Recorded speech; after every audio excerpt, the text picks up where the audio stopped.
Okay, so this question paper, I will show you these 3 question papers just to give you idea of some questions. So from your side, be ready for every type of questions. Maximum chances are they will ask you direct questions only in this subject. But we can't say, depends, every year things can get changed.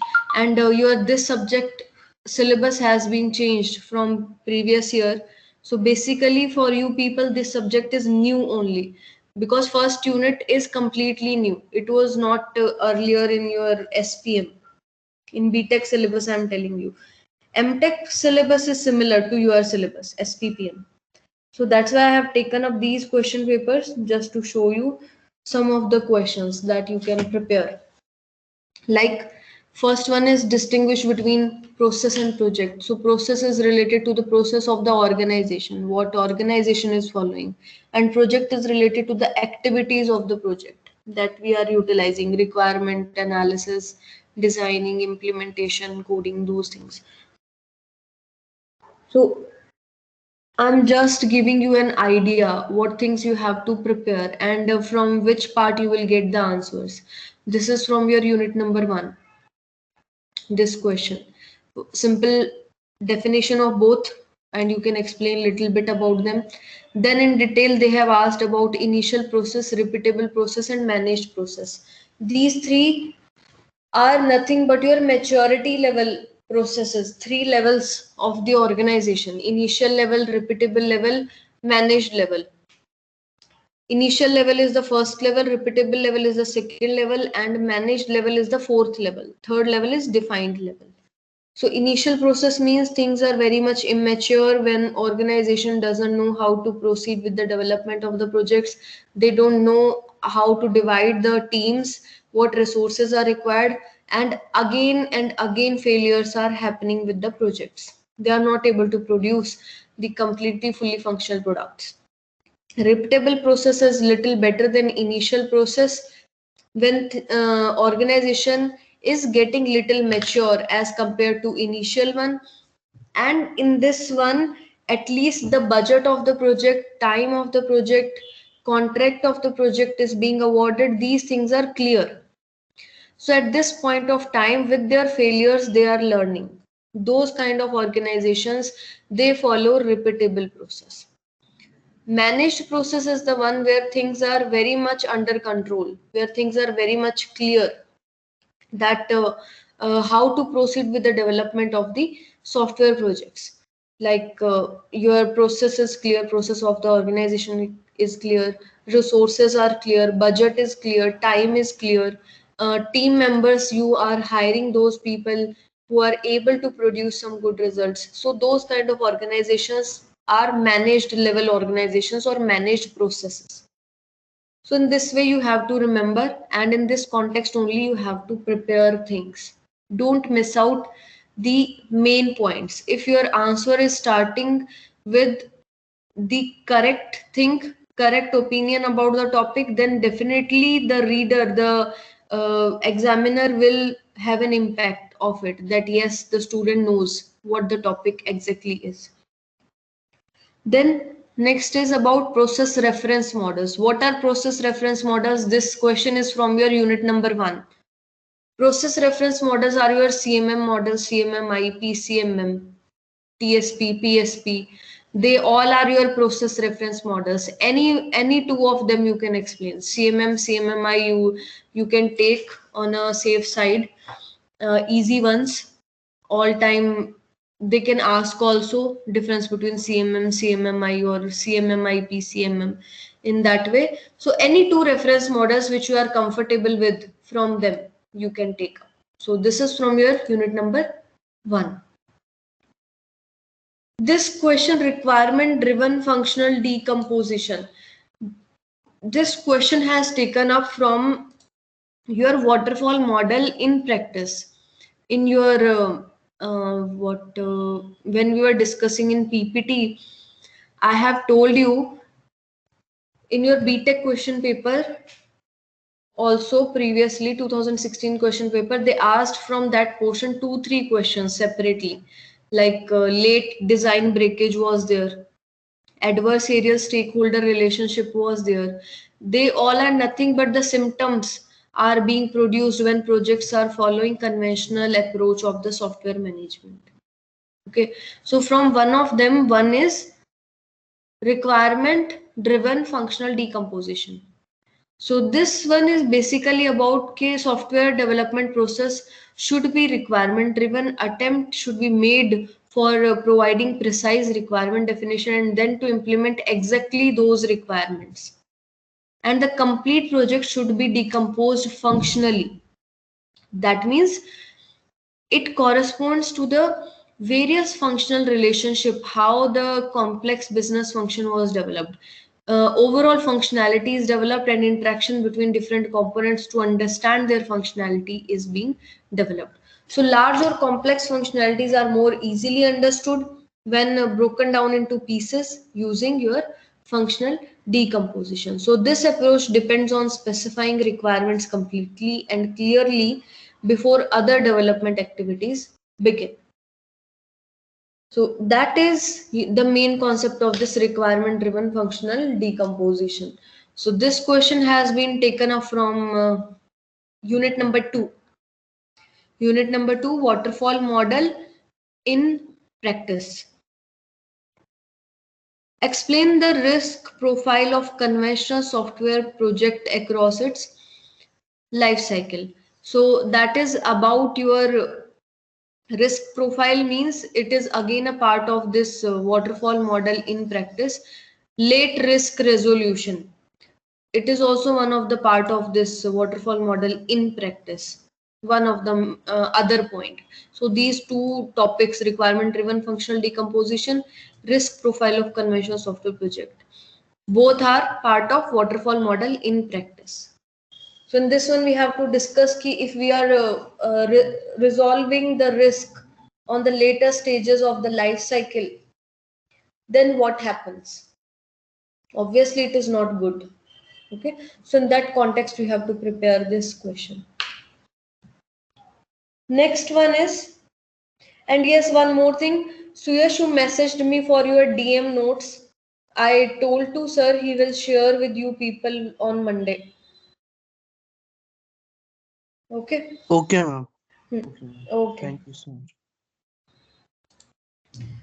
Okay, then next is key practices to improve software quality. This question I have shown to you in your PPT also. How to improve the quality of the software. There are some things that you have to remember in this one.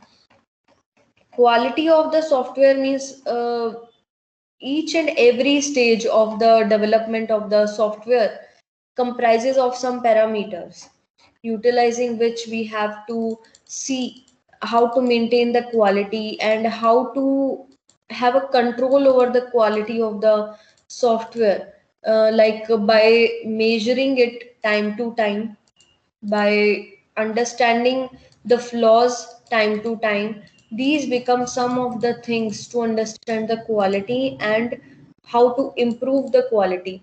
Also, by hiring good people who are skillful in their own area of development of these softwares, designing, you can say, implementation, you can say, testing, you can say, all these things become your part. Also, you can say we have to test early, test frequently with the help of automated tools to check the quality. Then we have to uh, encourage innovations for the development of the software to improve quality.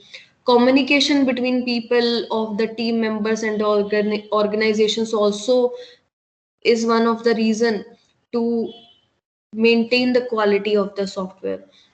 Then changeable environment, if any changes are coming up in between, then how you are handling those changes, that also affects the quality. Then you can say risk resolution is one of the factor to improve the quality. Then review, revise, remember the changes that you have done, what you have to do in future. This also plays key role in maintaining the quality. So these are some of the points that you have to remember, and it is also mentioned in PPT that we have discussed. So that PPT also I will upload today in your Microsoft Teams. Then next question is Boehm's staffing principle. This question also we have discussed in PPT. There are some staffing principles. 5 staffing principles were there. Staffing principles in the way we are talking about people of the organization. So those staffing principles I will tell you some points just to make you revise. Yes. So in total, what was the scenario? Boehm has given their 5 staffing principles, like principle of top talent. Use better and fewer people. Quality of the people is important. Better to use less number of people, but with more skills. Principle of job matching. You have to match people according to their skill set. Don't give the a good programmer maybe cannot be a good architect or a manager, or a vice versa also, you can say, and a good architect or a manager may not be suitable as a programmer. So you have to see a principle of this job matching. You have to see which person is matching with what responsibility and role. Then principle of career progression, improvisation in the career, that means in their skill set.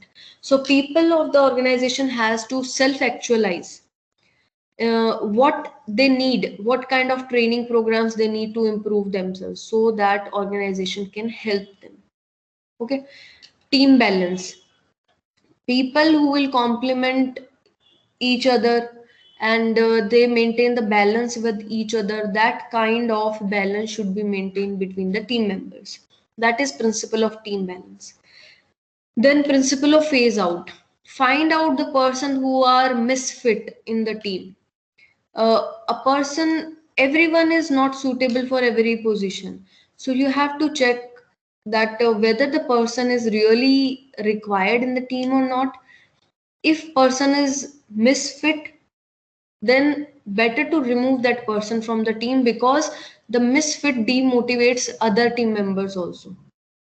Okay. And they will not self actualize also, they will destroy the team balance also, so it is better to remove them. So these 5 principles are there that again, this question I'm seeing in your MTech question paper also, and I have seen in your BTech question paper also, both of them, this third question, A and B part. So I think one of the very important questions.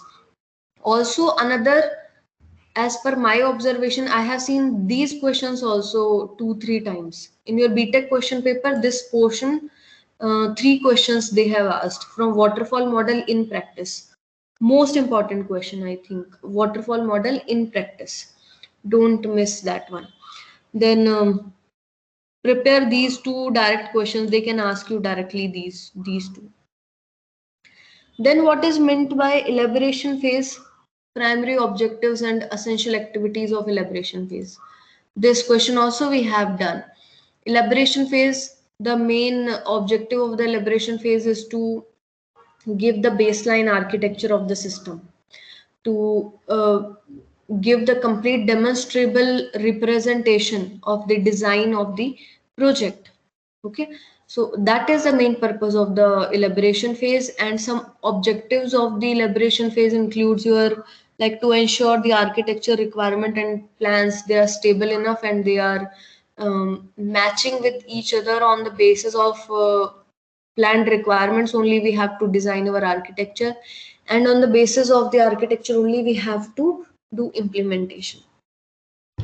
Then to address all the risk related to architecture of the project should be addressed. Then to establish our baseline architecture, which are derived from different scenarios or significant scenarios which can expose the technical risk of the project. Then you have to check, you have to compare your requirements, any changing requirements with time, with that architecture. Then demonstrations to customers, different stakeholders, end users of the project. should be given by utilizing that architecture. So these become some of the objectives, and these objectives should be fulfilled by our elaboration phase. Activities of the elaboration phase can become your defining, validating, baselining the architecture, creation of detailed plans for the construction phase, then finalizing or planning for your development environment, including your tools, automation support with the help of your architecture. Then selecting your components, subcomponents of the architecture, refining your architecture, you can say. These become some of your activities. So altogether, it will give the answer for this complete question. Objectives and activities, and what is meant by elaboration phase. This complete question is mentioned in your PPT that I have taken up for your BTech question paper. Next, 4B question is engineering artifact sets. Engineering artifact sets, it is a direct question about engineering artifact sets. What are different engineering artifact sets? And like there are different artifacts of engineering sets. I will give you some name. What are those? In the same way, you have to remember for your management artifacts, testing artifacts, they can also ask that one. So artifact sets includes your phase wise, in context of phase wise life cycle phases like inception phase, elaboration phase, construction phase, and your that transition phase. So engineering artifacts in a requirement set, it comprises of your requirement model, vision document. These become your engineering sets of requirement. Then comes your design set, designing part, that is your elaboration phase. Comes your testing model, design model, architecture description. These are the artifacts of your elaboration phase. Then for construction phase, engineering artifacts are source code baselines, compile time files, executables.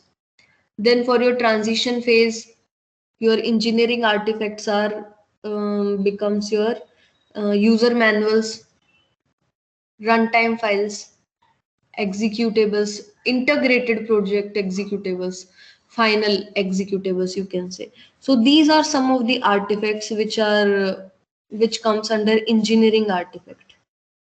Okay, if we will talk about management artifacts, then management artifacts are your WBS, work breakdown structure, business cases, development plan, descriptions of release, status assessments, tools and techniques. These becomes your management artifacts. Okay, so remember, both, they can ask you anything from them. Okay, then, so this is done. Okay, next question is somewhat related to above one only. Need diagram how various artifacts evolved over the life cycle. So here you have to tell again in context of 4 phases of the life cycle: inception, elaboration, construction, transition. In all 4 phases, management artifacts comes in which one, engineering artifacts comes in which one, testing artifacts comes in which one. In context of all of them, you have to discuss. Okay. Then major milestone. What are major milestones? 5B question. I am on 5B. That occur at the transition points between life cycle phases. Major milestones, again, very direct question. Major milestones are those ones which occur at the end of every phase of the life cycle. That means at the completion of inception phase, at the completion of elaboration, at the completion of construction, at the completion of transition. So 4 milestones, 4 major milestones are there. Okay. Explain them. So how it happens and what are different 4 major milestones. There are 4 categories also in which major milestones are being divided. So like your architecture milestone, objective milestone, implementation milestone. Okay. So these becomes your Major milestones and their four types you have to explain. This will give your complete answer for this question. Then comes your next one, that is discuss clearly software management team activities, architecture team activities, and development team activities. Again, a direct question. This question has been taken up from your process organization, unit number 3, I think, 3 or 4, yes. Okay, so from that one, they have taken up from the topic of project organizations. Under project organizations, there are 4 teams being divided. What are their activities? What are their objectives? These things you have to mention. What is the work of management team? On what things they have focus on? Like architecture team will have more focus on our design, related to our design, what things are required. Development team will have more focus on implementation. Management team will have equal focus on all 4 phases of life cycle. So on what artifacts they work upon, what are their main roles and responsibilities, and what are their objectives. Those things we have to cover up in this question.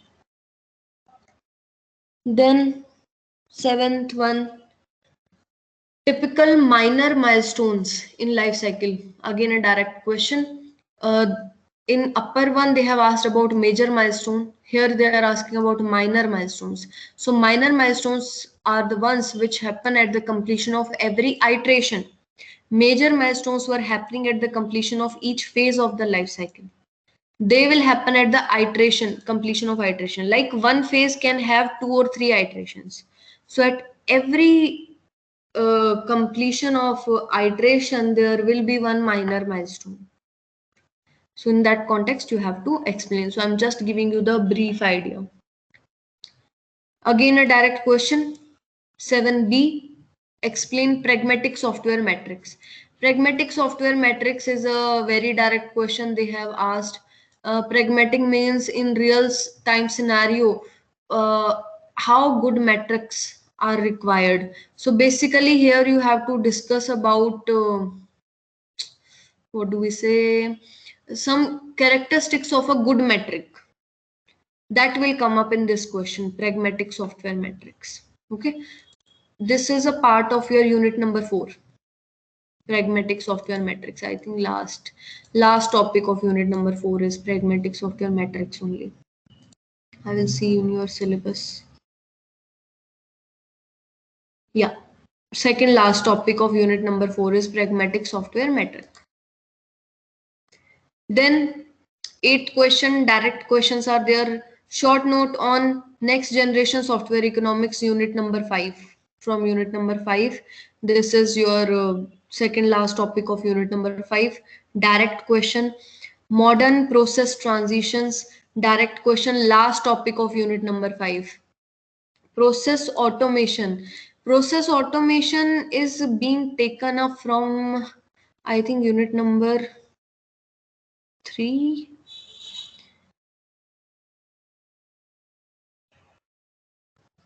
No, process automation is taken up from unit number 4.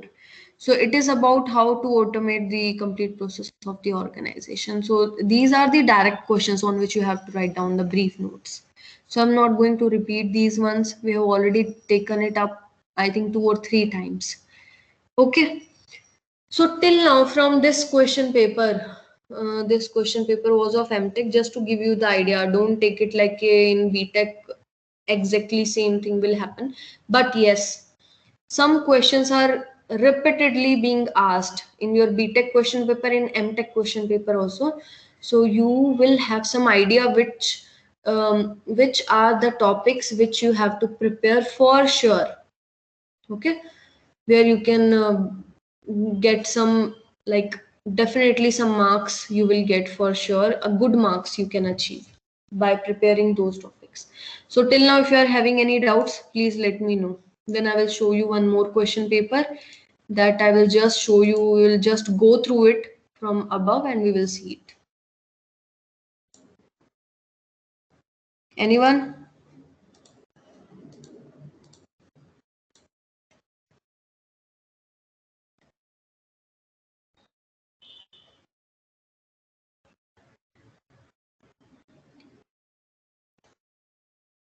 Okay, nothing.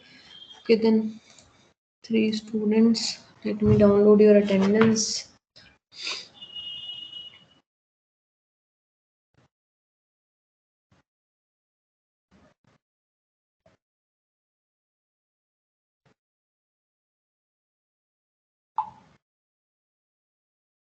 Just give me a second.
Okay, then let us see this question paper. This is also MTech question paper. There are some questions that were being asked.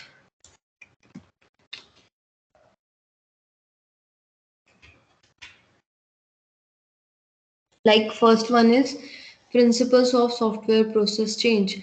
Principles of software process change is a direct question. Like there are some principles, and what is the meaning of software process change, that we have to see. So in this one, software process change comprises of some things like your new requirements can come up when the software is being utilized, on the basis of the requirements, on the basis of the necessities. Business environment can change. Errors must be fixed. New equipments can be incorporated in the development. Performance of reliability Performance or reliability can be increased. So these are certain points which are related to our software process change, and these become some of the principles of software process change. Okay, so in that context only we have to write down. So this question obviously is taken up from your unit number 1. Okay. Repeatable process and optimizing process. Direct question from your maturity framework. Unit number 1. If you are preparing maturity framework, basically you are preparing this question number 1B, question number 2A both. So repeatable process and optimizing process. Repeatable is the second level of the organization. Optimizing is the fifth level of the organization. You have to discuss the differences between both. Okay. During repeatable level, things are still immature. Organization are still learning from their failures. Optimizing, they are well managed and now they are focusing on the improvements in the organization on the basis of the latest techniques and tools. Okay, so I'm just giving you the idea. Explain about CMMI and PCMM. So like we have discussed in our class, the difference between CMM and CMMI. CMM is more activity oriented approach and CMMI is result oriented approach. It focus more on the results, desired results. PCMM is more focused on the people of the organization. When things are being done, the activities are being implemented by keeping in mind the people of the organization. Okay, so in that context, differences you have to state. Levels will remain same: initial, repeatable, defined, managed, optimizing. These 5 levels are there. Then principles of modern software management. Principles of modern software management basically is about 3 4 things you have to remember. Like architecture should be demonstration based, not only paper based. First principle. Second can be it should follow the iterative development approach, round trip engineering for the development of the softwares. Then risk resolution should be done on the earlier stages of the life cycle. Okay, so these are some of the principles that I've told you. In this way, try to remember at least 4 to 5 and explain them. That will be enough. See, now in this paper, they have asked about waterfall model in theory and in practice. Very important questions. In this question paper, they have asked directly. In other two question paper, they have asked from waterfall model in practice. Some points they have asked separately. So this question is from unit number 2, conventional software development, under which you will study about waterfall model in theory and in practice. Both. Don't skip it. Very important question. Definitely JNTU will ask something from this part. Differentiate between elaboration phase, construction phase. Direct question from life cycle model. They have asked about second and third phase. You have to differentiate between both. The basic differences: elaboration phase is all about the architecture designing, baselining your complete architecture. Construction phase is basically about your implementation, integration, and testing. Okay. So these are certain points. I think time is up. Let me know if you are having